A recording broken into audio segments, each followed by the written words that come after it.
Harlem Fashion Row will celebrate our 6th anniversary this year. Our mission is to connect designers of color to consumers, buyers, and brands through creative events. It really started out as just a fashion show, but over time, after working with designers of color and hearing their stories and hearing their challenges, I knew that Harlem's Fashion Row would really become a platform for designers of color. No sleep is happening. The little elves making clothes. Good. I can't wait to see the adjustments. Emerging designers face many challenges. Just getting their name out there, letting people know who they are is one challenge, and getting people to get behind them financially.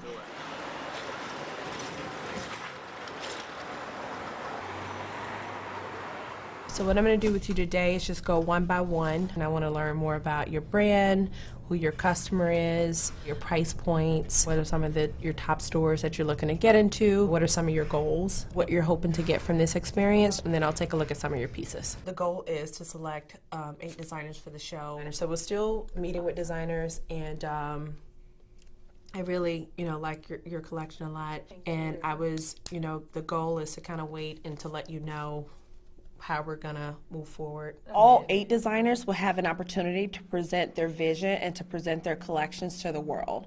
And then the top 4 of those, we will give an additional opportunity to present their collections in September.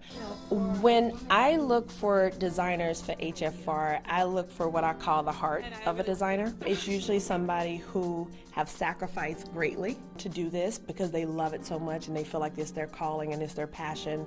People who have invested in themselves, so that means going to some schooling. Even if they don't have a degree in it, if I know that they've actually taken the time to take classes in this. Somebody who's super persistent and they're consistent with their collections. From one season to the next, I can see that this is absolutely that person's design because there's a story that's being woven through all these different seasons.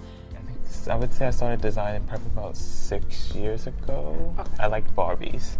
So I used to collect Barbies and I started to make clothes on them. My sisters and stuff started to say you should make them life size. I went for merchandising. I was a fashion merchandising major.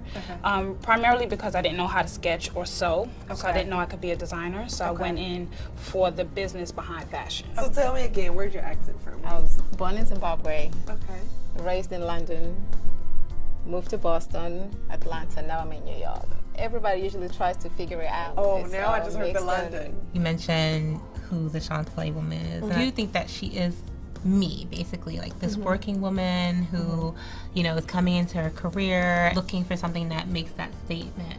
I went to Catherine Gibbs for probably 2 weeks. It just kind of wasn't moving fast enough for me since I was so used to hands-on doing everything. And then I moved out of fashion for a while. I did that for 15 years, moved out of fashion for a while. 15 years? Yeah. You look like you're 22. What? Yeah, Okay. I'm 37. And yes. So I was like, okay, Mom, I'm staying in Atlanta. I've never seen that many black people in one place. But then there were 2-3 seasons behind in fashion. The stores have stuff that we were wearing 3 seasons ago. I'm like, what is this? So there I was, I started designing.